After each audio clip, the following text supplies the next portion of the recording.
Another way to help you understand float time is if I consider two activities. So let's say this is activity A. Okay, and let's say activity A starts at 10 a.m.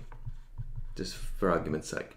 And activity A finishes at 11 a.m. So it takes 1 hour, okay, or 60 minutes. So I might just do this in minutes. Okay, so 60 minutes.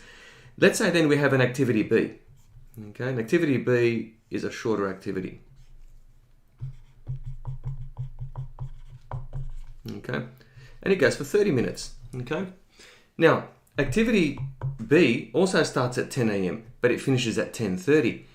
What about all this time here? Okay, this is really spare time, isn't it? Okay.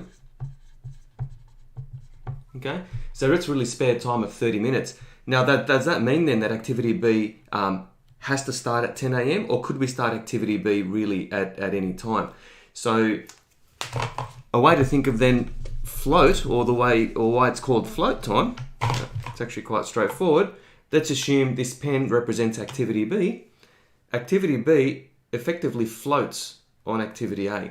In other words, the length of activity B is still 30 minutes, but where it starts, we have some leeway there. Okay, so we have some flexibility as to when it starts.